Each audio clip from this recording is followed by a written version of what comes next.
और शुरू करते हैं। So hello viewers and welcome back to the new video or a podcast with Dr. Chanchaldeep Kaur. So giving a small glimpse, हमने पिछले video में सारे के सारे जो फार्मेसी बडिंग एस्पायरेंट्स है उनके लिए एक वीडियो बनाया था मैम के साथ, जिसमें मैम ने उन्हें करियर गाइडेंस के लिए अलग अलग स्कोप एंड अपॉर्चुनिटीज बताई थी, जिसमें ओवरऑल डेवलपमेंट वगैरह कवर हुआ था। सो आज है part 2 and in today's part हम डिस्कस करने वाले हैं more of a researcher point of view, more of a M-farm, PhD और जो बी-फार्म के प्रोजेक्ट्स है, रिसर्च स्कॉलर्स है उनके लिए। So thank you so much ma'am for devoting your time today as well. So can we start ma'am? Yes, sure. Okay. So the first question from today is, can you give a roadmap or a guide to file a successful patent, या फिर एक base या fundamental जो patent जब हमें file करना है उसके लिए कोई रास्ता? Okay. See, as you all know that patent we can file in our country as well as in international or other countries also. Since we are Indians, when we file in Indian patent, so जैसे हमारी nationality Indian है तो हमारे लिए national patent हो जाएगा when we are filing in Indian patent office. And अगर हम दूसरी कंट्रीज में करते हैं तो वो हमारे लिए नॉन नेशनल या इंटरनेशनल हो जाता है। सिमिलरली दूसरी कंट्रीज वालों के लिए ऐसे वाइस वर्सा होता है। तो पहली चीज तो कि जब आपको फाइल करना है तो आपको ये पता होना चाहिए कि ज्योग्राफिकल रीजन्स के हिसाब से अलग अलग इसके वो हैं ऑफिसेज हैं। For example we are in Chhattisgarh, so our territory comes in Mumbai. तो सिमिलरली आप अगर पेटेंट ऑफिस में जाएंगे, उसकी जो वेबसाइट में जाएंगे पेटेंट वाली, तो आप इसमें लिंक दे देना आपके व्यूअर्स के लिए। तो उसमें आपको ये क्लियरली विजिबल हो जाएगा कि आप किस ज्योग्राफिकल रीजन में आते हैं। First point. सेकेंड ये है कि you should know that what can be patented and what not be patented. That is very important. यहाँ थोड़ा सा मैं आपको बताना चाहूंगी कि जैसे अगर आप कुछ न्यू इन्वेंशन कर रहे हो, या अगर सपोज हम कोई न्यू मेथड डेवलप कर रहे हैं जिसका कुछ इकोनॉमिकल एस्पेक्ट है, या अगर वो फास्ट है, दैट कैन बी पेटेंटेड। इसमें एक चीज आप समझ लें कि एक यूटिलिटी पेटेंट होता है, एक डिजाइन पेटेंट होता है। जो हम वर्क का पेटेंट करते हैं that is utility. It can be for product, it can be for process. और डिजाइन तो आप नाम से ही समझ रहे हो कि जो आपने डिजाइन कुछ बनाया उसका पेटेंट होता है। और डिजाइन पेटेंट थोड़ा इजी होता है, चीपर भी होता है, कम पैसे लगते हैं। और जो यूटिलिटी पेटेंट होता है उसमें टाइम भी ज्यादा लगता है और पैसे भी ज्यादा लगते हैं। अब अभी हम पैसे को डिस्कस नहीं करेंगे, उसकी पूरी शीट पेटेंट ऑफिस में सिस्टमैटिकली दी हुई है, सारे फॉर्म्स दिए हुए हैं। तो अभी हम सिर्फ शॉर्ट में ये समझेंगे कि हमको किस तरीके से इसमें जाना है।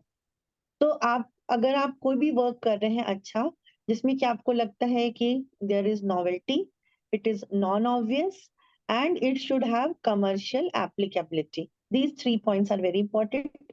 अगर ये तीन में से ये तीन आपके वर्क में आपको लगता है कि है, then you can go for filing of patent. And patent you can file yourself also, or you can file with the help of a patent agent also.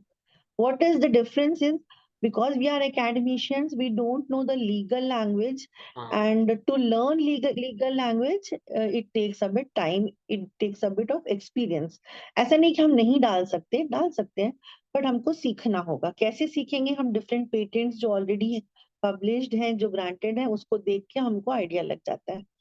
तो बेसिकली उसमें हमको क्या करना होता है पहले हम ये जानेंगे। तो जो आपका आइडिया है उसका आप 1 पैराग्राफ में लिखोगे, और that is called provisional specification, और वो आप वहां पर अप्लाई कर दोगे।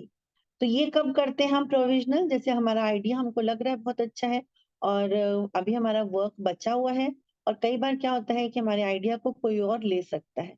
तो उसको हमको प्रोटेक्ट करने के लिए we should immediately file provisional specification, so that you get a date.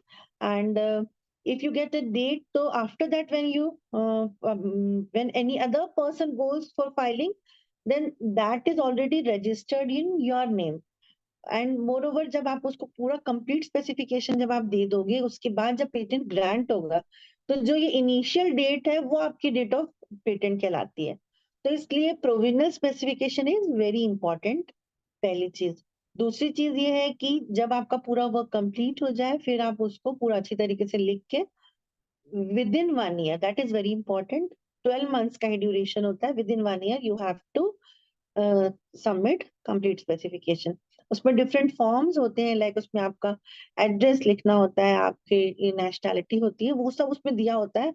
उसमें आपको परेशान नहीं होना है, वो सब हो जाता है, मतलब पढ़ते पढ़ते हमको आ जाता है। पर अभी हमको ये जानना है कि when we have to go for patenting and when we have to go for publication, this is very important, in which generally we get confused. What happens is when we are doing PhD, so we have a pressure that we have to go for publication, because for PhD submission it is mandatory that you should have 2 or 3 good SCI and good impact factor journals publications. ये मुझे लगता है हमारी university में तो है, hope so कि आपके उधर भी होगा। अभी यूजीसी ने नॉर्म्स चेंज कर दिए हैं, बट प्रीवियसली सभी यूनिवर्सिटीज में था कि आपको पब्लिकेशंस होनी चाहिए, उसके बाद ही आपकी थीसिस सबमिट होती है। उसमें क्या गड़बड़ होता है कि हम हड़बड़ी में अपने सारे आइडियाज को या तो सेमिनार सिंपोजियम में जा करके प्रेजेंट कराते हैं, या हम क्या करते हैं उसका पब्लिकेशन में डाल देते हैं। अब इसमें गड़बड़ क्या हुई? Your idea, your work has come in the public domain, so that work can not be patented even though that work was your, but because you have disclosed it. So अगर आपने कोई अपने वर्क को disclose कर दिया है, तो फिर आप उसको पेटेंट नहीं ले पाएंगे। तो यहाँ मेरा सजेशन ये है कि when you have started doing some research, जो पार्ट आपको लगता है कि बहुत अच्छा है, बहुत इसका नोवेल्टी है, immediately file a provisional specification. फिर जो बचेगा उसको आप पब्लिकेशन में डालिए, पहला पॉइंट। दूसरा पॉइंट ये है, प्रोविजनल स्पेसिफिकेशन पहले डाल दीजिए, complete specification with in 1 year डालिएगा। फिर next third point, complete specification आपने डाल दिया, फिर आता है पब्लिकेशन। नॉर्मल प्रोसेस में 18 मंथ्स लगते हैं, बट अगर आप चाहते हो आपका पेटेंट थोड़ा सा फास्ट जाए, तो उसमें एक फास्ट ट्रैक वाला भी रहता है। तो उसमें कुछ फीस होती है और एक फॉर्म होता है, वो फिल करेंगे तो आपका अर्ली पब्लिकेशन हो जाएगा। अर्ली पब्लिकेशन में विद इन 1 मंथ वो पब्लिश कर देते हैं। कहाँ पब्लिश करते हैं? It is publish in a gadget of patent. और वो इसलिए पब्लिश किया जाता है कि किसी को कोई उसमें ऑब्जेक्शन तो नहीं है, कोई ग्रीवेंस तो नहीं है, या ऐसा तो नहीं है कि कोई उसका पोर्शन जो है वो किसी और का आपने लिया है, तो वो सारी चीजों के लिए उसको पब्लिश किया जाता है। आपका पब्लिश हो गया, उसके बाद आपको इमीडिएटली इसका एक एग्जामिनेशन फीस होती है, वो फिल करनी होती है। अगर आपने एग्जामिनेशन फीस फिल नहीं की, तो फिर आपका वो बहुत डिले हो जाता है, और उसमें भी एक ड्यूरेशन है, विद इन 1 ईयर आपने नहीं 1 ईयर है, 2 ईयर को आप देख लीजिएगा। अगर आपने वो नहीं पे की तो आपका लैप्स भी हो जाता है। तो इसलिए हमको बिल्कुल केयरफुली वो टाइम ड्यूरेशन को अच्छे से नोट कर लेना है, और उसको एग्जामिनेशन फीस भी फिल करनी है। तो ये मैं आपको प्रोसीजर्स बता रही हूँ, है ना। तो जब आपने एग्जामिनेशन फीस पे कर दी, उसके बाद क्या होगा, जैसे कि हमारे जर्नल्स में होता है कि हम कुछ रिव्यूअर्स की टीम होती है, जो हमारे जर्नल जो हम पेपर डालते हैं उसको रिव्यू करते हैं, एसेस करते हैं। सिमिलरली यहाँ पर there is examination committee, and it will be constituted of a person from patent office and one person of the area in which you are working, like pharmacy वाले तो pharmacy का कोई होगा, कोई और केमिकल इंजीनियरिंग वाला है, technical वाला, जो जिस एरिया का पेटेंट है उसका एक स्पेशलिस्ट उसमें होता है, हो सकता है 2-3 भी होंगे। तो वो जो एक एग्जामिनेशन कमेटी है, उनका काम होता है कि वो आपके पेटेंट को एग्जामिन करते हैं। हो सकता है आपका पेटेंट उनके क्लेम्स, अभी एक क्लेम्स वर्ड मैंने यूज किया। क्लेम्स एक्चुअली क्या होता है कि जो हमको पेटेंट लेना है उसको हम पॉइंट वाइज लिखते हैं, और जो आपने पॉइंट्स क्लेम में डाल दिया वो ही आपको पेटेंट मिलता है। तो मिनिमम लाइक 10 पॉइंट्स जो होते हैं वो फ्री होते हैं, जो आपका फ्री मतलब जो आप प्रोविजनल स्पेसिफिकेशन के टाइम पे फीस फिल करते हो, उसमें 10 क्लेम्स उसके अंदर इंक्लूड होते हैं। उसके बाद अगर आप 10 के बाद और लिखना है तो उसके एक्स्ट्रा चार्जेस होते हैं। सिमिलरली 30 पेजेस तक का उसमें इंक्लूडेड होता है, उसके बाद पर पेज उसकी फीस बढ़ जाती है।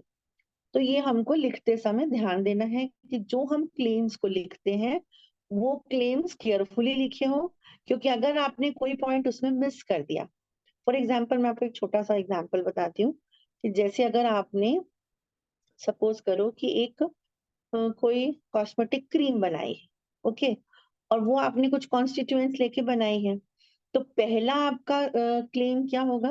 We have prepared a oil in water या water in oil cream taking antioxidant category of herbal extracts हाँ and they are used for enhancing या improving skin hydration, skin ये skin वो सब चीज।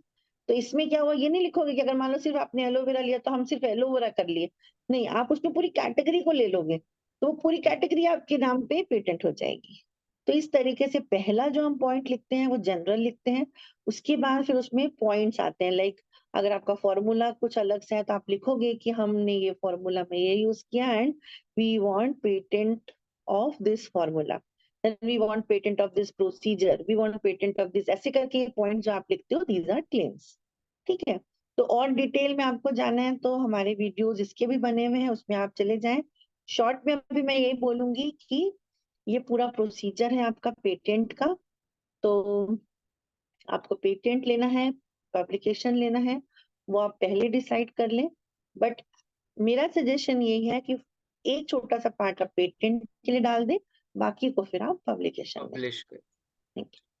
So viewers, ma'am has many utility and design patents on her name as well, and ma'am ने video भी बनाया उस पे डेडिकेटेडली। सो आप लोग प्लीज उस वीडियो की लिंक मैं डिस्क्रिप्शन में डाल दूंगा, जाके जरूर देखिएगा, उसमें सब चीजें प्रॉपरली एक्सप्लेन है पैटेंट से related. So yes ma'am, so next question is, जब हम B pharm final year project work में होते हैं या एम फार्म में, सो यूजुअली हम review articles, research article, short communications लिखते हैं। एक लेकिन घाय घाय में हम यूजुअली उसको क्वालिटेटिव अच्छा नहीं बना पाते। So what are the, you can say, few key points या few consideration while journal selection या वाइल राइटिंग द आर्टिकल, कौन सी ऐसी चीजें जो हमें कंसिडर करनी चाहिए? Okay.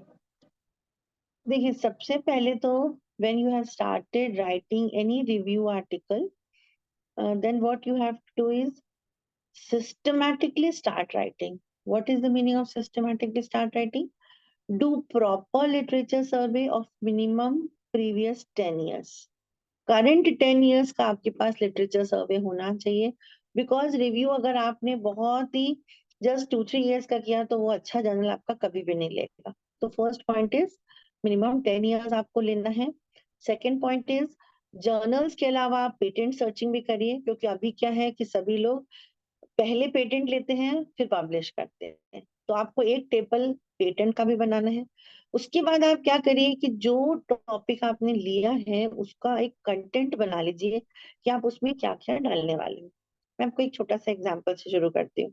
Suppose you are going to write a review article on some disease, okay, so what you have to do is you just see what is the global status of that disease, then national status, then state status, any disease जो भी आप ले रहे हो, ठीक है। तो उससे आपको ये स्टैटिस्टिक्स मिल गया कि कितने परसेंटेज लोगों को ये डिजीज है। उससे क्या मिलेगा आपको? उससे ये पता चलेगा कि ये जो डिजीज है इसमें क्या वर्क हो रहा है और क्या वर्क हो सकता है। तो उसके बाद आप टेबल्स को कंपाइल करने के लिए आपको क्या चीज देखनी है? जैसे देखो, अभी मैं डिजीज से जैसे एग्जांपल से शुरू की थी, आपने सिनेरियो ले लिया, ठीक है। इसके बाद आप क्या करेंगे कि कौन कौन सी उसकी ट्रीटमेंट मेथोडोलॉजीज ऑलरेडी अवेलेबल है, ठीक। उसके बाद फिर कौन कौन सी कैटेगरी की ड्रग्स हैं जो कि उस डिजीज को ठीक करने के लिए है।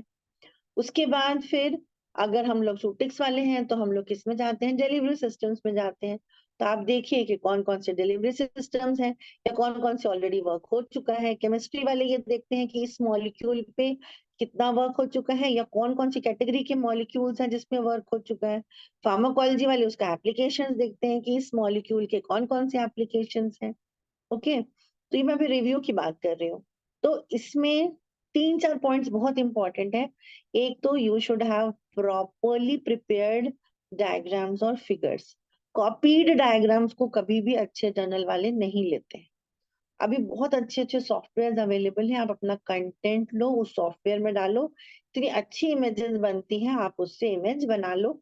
तो ये आपको, ये जब हम बात करते हैं, पिछले वीडियो में हमने बात की थी आर्टिफिशियल इंटेलिजेंस की, यहाँ वो आपका आएगा कि बहुत सारे फ्री सॉफ्टवेयर अवेलेबल है, इंटरनेट पे सर्च करो, अच्छे से डायग्राम बनाओ, पहली चीज। दूसरी चीज, कंसाइज टेबल्स बनाइए। What is meaning of concise tables? कोई भी जो जर्नल्स हैं वो, उनके पास क्या होता है, बहुत ज्यादा स्पेस नहीं होता है, वो 20-25 पेजेस ही मैक्सिमम आपको देंगे। तो आप जितना कम स्पेस में ज्यादा डेटा देंगे, वो जो आर्टिकल है उसके पब्लिश होने के चांसेस ज्यादा होते हैं। तो आप क्या करेंगे, टेबल बहुत कंसाइज, बहुत अच्छा बनाइए। उसमें भी एग्जांपल बताती हूँ कि जैसे अगर जो हम अभी एग्जांपल ले रहे हैं इसी में, सपोज करो कि मेरा वर्क प्लीज है प्लीज। Lymphatic targeting. तो मैं मान लो ये शुरू की कि भाई मेरे को लिम्फेटिक डिसऑर्डर पे काम करना है।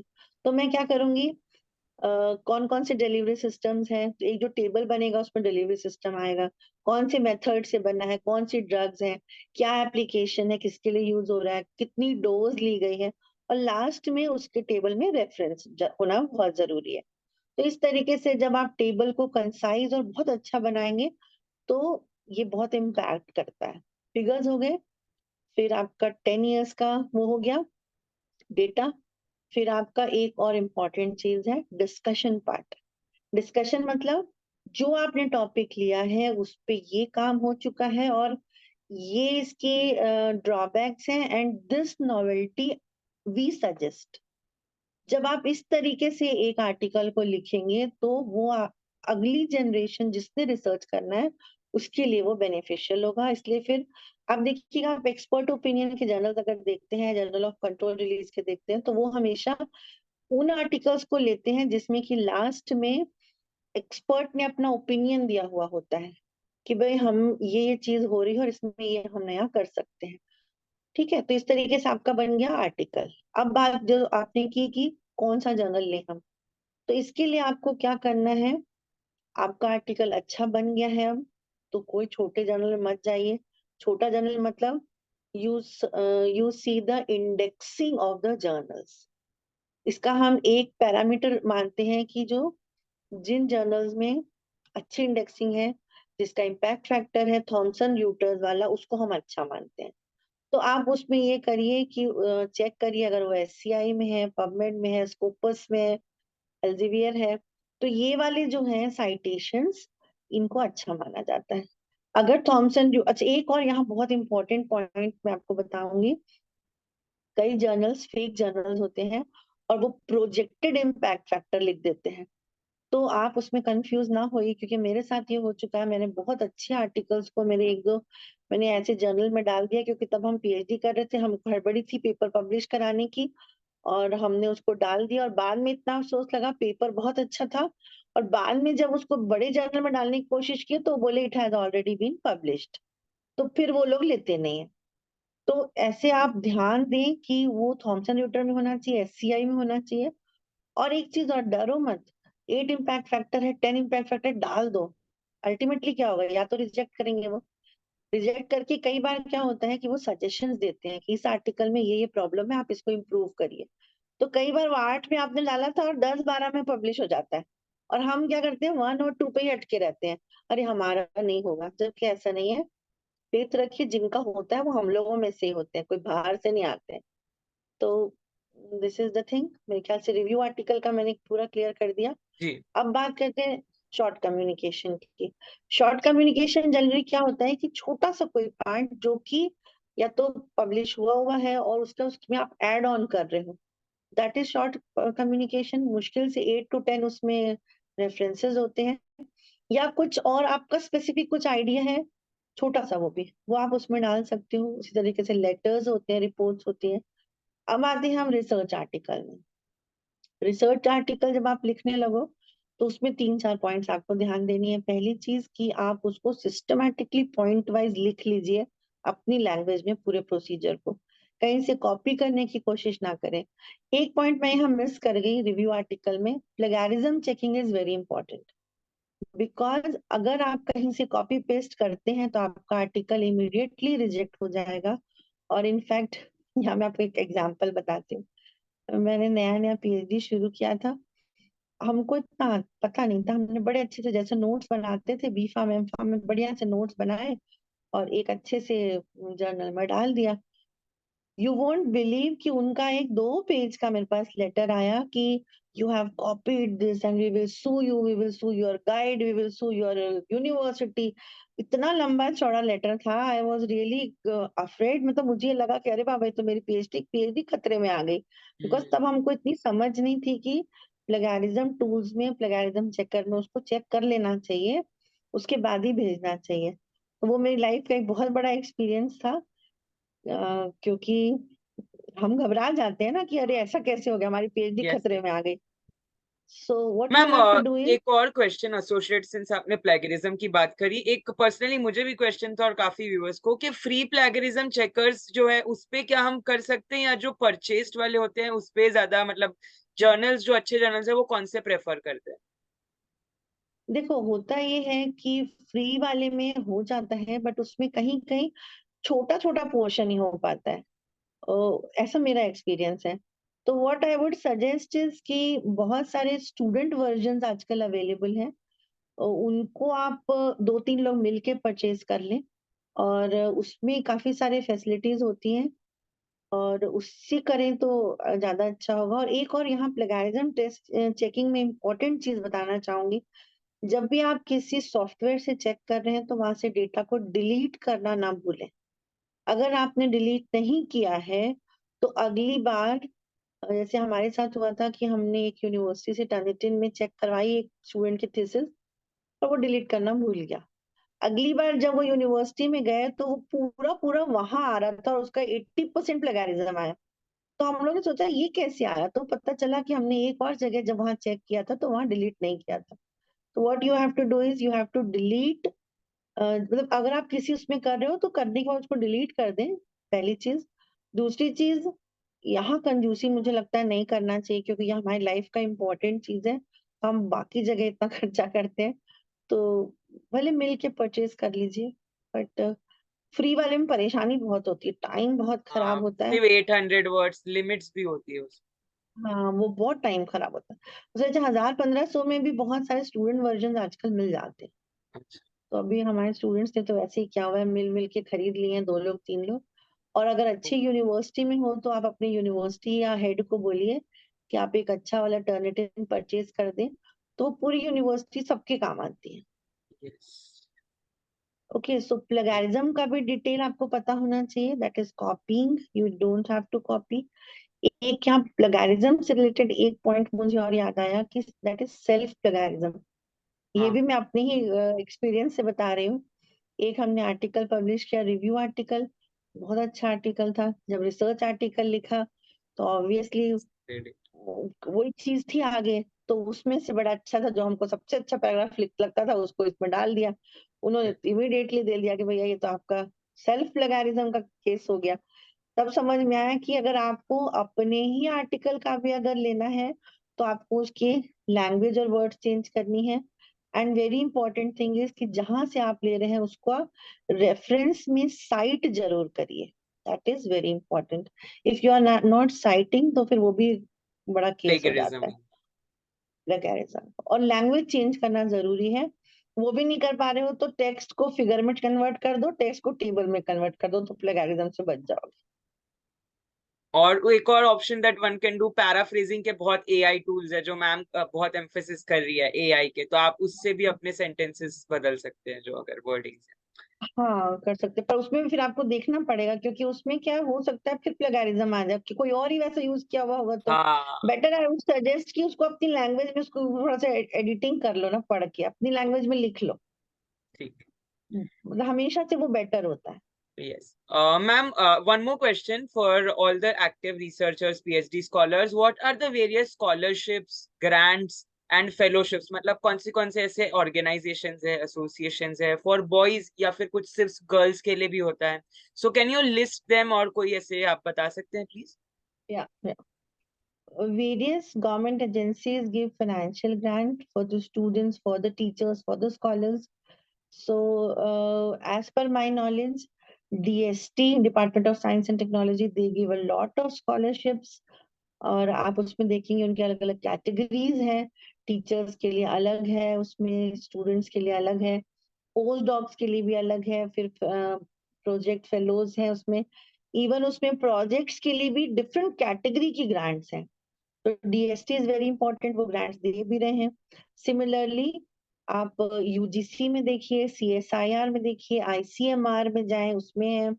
एआईसीटी की बहुत सारी ग्रांट्स हैं। और इसमें थोड़ा सा ये है कि लाइक आप उनके ना स्कोप्स देख लीजिए। जैसे डीएसटी है वो, क्योंकि department of science and technology है, तो वो साइंस और टेक्नोलॉजी रिलेटेड ग्रांट्स आपको देंगे, उससे रिलेटेड टॉपिक्स पे देंगे। आईसीएमआर है तो वो medical research disease oriented topics पे देते हैं। यूजीसी है तो यूजीसी जनरली यूनिवर्सिटीज को देते हैं, प्राइवेट कॉलेज वालों को कम मिलता है। फिर एआईसीटी है तो एआईसीटी एफिलिएटेड जो कॉलेजेस हैं उनको मिलती है ग्रांट। इसमें भी अगर आप और अंदर जाएंगे तो सेमिनार ग्रांट, सिंपोजिया ग्रांट होता है, वर्कशॉप ग्रांट होती है, प्रोजेक्ट ग्रांट होती है। फिर कुछ नेशनल ग्रांट्स हैं, कुछ इंटरनेशनल ग्रांट्स हैं। तो ये अलग अलग कैटेगरी की हैं। इवन जैसे विमेन के लिए अगर आप जाएंगे तो विमेन के लिए भी स्पेशली जो WOS ग्रांट्स होती है, ए बी अलग अलग है। जैसे एक है जिसमें कि कुछ फीमेल्स का ऐसा होता है कि ब्रेक इन कैरियर हो जाता है, तो उनको स्पेशली रिवाइव करने के लिए वो एक स्पेशल आप देखेंगे डीएसटी की ग्रांट है, जिसमें वही लोग अप्लाई कर सकते हैं जिनका ब्रेक इन कैरियर होता है। सिमिलरली सीनियर जो प्रोफेसर हैं उनके लिए भी ग्रांट्स हैं। तो आपको बेसिकली ये करना है कि आप सिंपल गूगल में डालिए financial grants available by government, पूरी पूरी लिस्ट आ जाती है। और इसमें एक चीज और है, जो सेमिनार सिंपोजिया ग्रांट की बात करूं तो कुछ नाम्स अभी मेरे से मिस हुए, जैसे ERB ग्रांट दे रहा है, इंसा ग्रांट दे रहा है, फिर और कौन सा रह गया, मेरे ख्याल से ये कुछ लिस्ट है। फिर मैं यस। यहाँ बोलूंगी मेरे एंड 3-4 रिसर्चर्स, वीडियोस अपने आपके इंफॉर्मेशन के लिए मैम ने भी इस पे स्पेसिफिकली वीडियो बनाया है जो स्कॉलरशिप ग्रांट्स फेलोशिप है। सो आप वो वीडियो को जरूर देखिएगा। एंड ट्रस्ट मी, मैंने वो पर्सनली उस वीडियो को देखा है, वो काफी इंफॉर्मेटिव। आपको पता चलता है कि UGC ICT different parameters for grants.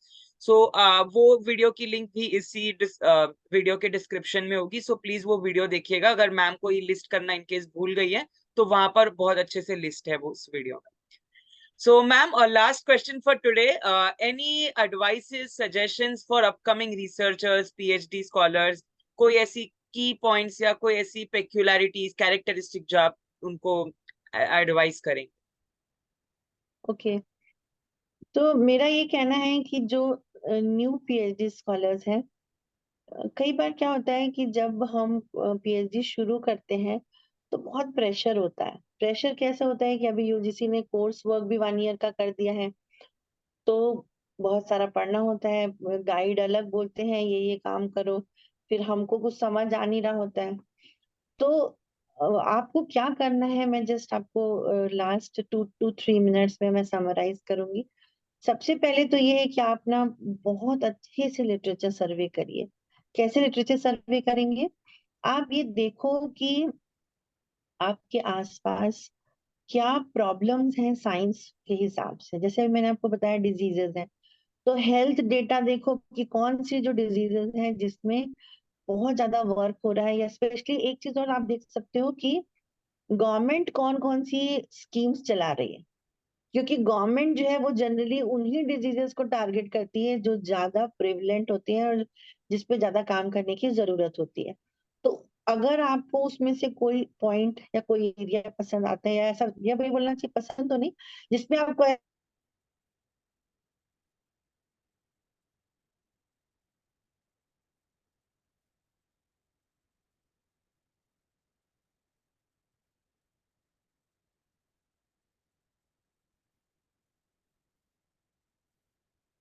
चीज।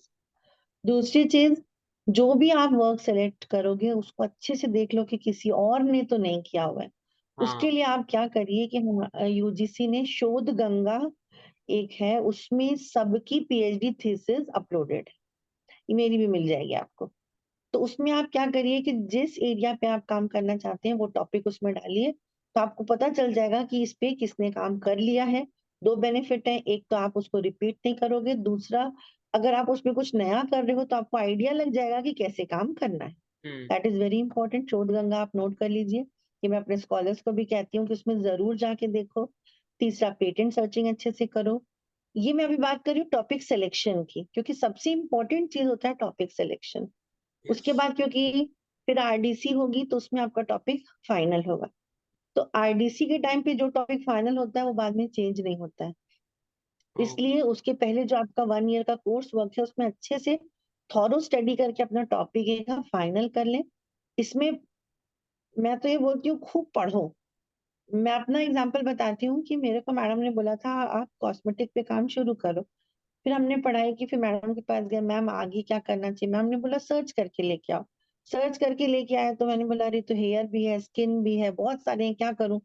तो फिर मैम ने बोला तुम बताओ तुम्हें क्या अच्छा लग रहा है, इसमें क्या तुमको समझ आ रहा है। तो मुझे समझ में आया कि फोटो प्रोटेक्टिव पे काम करना चाहिए। फिर क्योंकि मेरा बेस एम फार्म का एनडीडीएस था, तो मैंने उसको कोरिलेट किया कि क्यों ना हम नोवल सिस्टम्स बनाए और फोटो प्रोटेक्टिव। तो हमने फिर, क्योंकि Chhattisgarh is land of herbs, तो हमने हर्ब सिलेक्ट किए, फिर हमने नोवल सिस्टम्स लिए। तो इस तरीके से आप ये जस्ट एक एग्जाम्पल है कि आप इस तरीके से अपना एक एरिया डिसाइड कर सकते हैं, और उसके बाद आप काम शुरू करिए। शुरू शुरू में मुझे ऐसा लगता है कि आलस नहीं करना चाहिए। हम लोगों को तो बहुत डेटा मिलता भी नहीं था, तो हम इवन दिल्ली में गए, वहां पर क्या बोलते हैं, सीएसआईआर है, वहां गए और मुझे नाम ध्यान नहीं आ रहा। तो उनकी लैब में, मतलब वहां जाके उनके पास क्या होता था कि सारे जर्नल्स का फुल फुल पेपर्स होते थे। तो हम लोग को उस टाइम पे पूरे सब्सक्रिप्शंस नहीं मिलते थे फ्री में। तो उनका ये सिस्टम था कि आप निस्केयर में उनका ये सिस्टम था कि आप पेपर बंडल परचेज करके लाइए, और पेन ड्राइव डालना भी अलाउड नहीं था। जस्ट वहां सर्च करते जाओ, फुल पेपर मिलेंगे और प्रिंट लेते जाओ। यू वोंट बिलीव, मैंने 2 बंडल पूरे अपने पीएचडी के टाइम पर प्रिंट आउट निकाल के लेके आई थी, और फिर उसको पढ़ते गए। ठीक है, तो अभी एक यहाँ मैं और एक की पॉइंट बताऊंगी। जब आप आर्टिकल्स का प्रिंट निकालते हैं, उसको पढ़ते हैं, कई बच्चों का मैं देखती हूँ सिस्टम में पढ़ते जाते हैं। ऐसा मत करो, प्रिंट निकालो, पढ़ो, और जो आपको उस आर्टिकल में ठीक लगता है या जो चीज अच्छी लगती है या highlight. उसका लिस्ट है, हाईलाइट करके ऊपर लिख दो। जिससे कि फॉर एग्जांपल अगर मान लो आपका कोई पेपर, उससे आपने प्रोसीजर लिया है, किसी से आपने उसका मेथोडोलॉजी ली है, किसी से आपने उसका एप्लीकेशन लिया है, तो वो ऊपर लिख दो। जिससे कि एंड में जब आपके पास, शुरू में तो 1-2 पेपर है, आखिरी तक आपके पास 400-500 पेपर हो जाएंगे। तो उस समय बहुत कंफ्यूजन होता है, और साथ में उसको इंडेक्सिंग करते जाओ।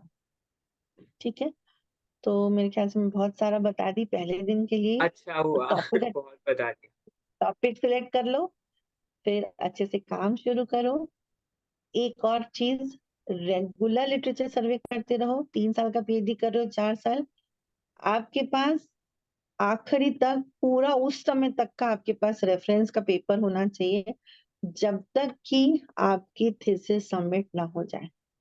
Every time you have to update your data, और लोगों से मिलो, लोगों से बात करो, और जहां जहां से अच्छी स्टडीज कर सकते हो करो। Do collaborative works, do proper discussions, और रिसर्च को एंजॉय करके करो। मतलब अगर आप मजे से करोगे तो आपको बोर नहीं लगेगा। क्योंकि मैंने देखा था कई बार हमारे सीनियर एकदम बोर हो जाते थे, और हम लोग तो इतना घबराते थे कि भाई पीएचडी करना मतलब क्या, बहुत बड़ा एकदम देवदास बन जाते हैं। वैसा नहीं करो, मिल के करो। अकेले अकेले काम करोगे तो घबराहट होगी। जितने आप 3 4 5 लोग हो, अच्छे से करो, एक दूसरे की हेल्प करो, और बहुत अच्छे से हो जाती है। मेरी तो 2 years 8 months में पीएचडी हो गई थी। ओके, काफी तो जल्दी। काफी जल्दी, क्योंकि हमने बेस पहले बना लिया था। ओके 2 पेपर बन गए थे, हमारा केमिकल लिस्ट बन गई थी। मतलब बहुत कुछ वर्क हमने पहले कर लिया था, रजिस्ट्रेशन के भी पहले। तो ओके बेस आपको जल्दी बनाना है, तो फिर आप बहुत अच्छे से 2-2.5 साल में तो आराम से कंप्लीट कर सकते जी। हो। ओके आई थिंक मैंने सो बहुत सारे पॉइंट्स कवर कर दिए। बहुत सारे, इनफैक्ट पूरा रोड मैप ही दे दिया आपने, आउटलाइन दे दिया, वो बहुत जरूरी भी था। सो व्यूवर्स, इट आई होप आप लोगों ने चंचल मैम से बहुत सारी चीजें सीखी होगी, how passionate she is about her work, She's a principal. Along with that, she runs a YouTube and she has so much. She's a research activist as well. So I hope हम सब उनसे motivate होंगे, inspire होंगे, and हम लोग भी progress करेंगे. आपके जो भी doubts है, go do refer, do drop them in the comment section. या आप मैम के channel पे भी जाएंगे, आप वहाँ videos पे भी comment section में करेंगे, तो जरूर reply आएंगे. Thank you. Lastly, thank you so much. Vote of thanks to Dr. Chanchaldeep Kaur for her time and for her such a beautiful motivation and guidance for our active researchers. Thank you so much, ma'am, for joining for the session. Thank you so much. अच्छा लगा.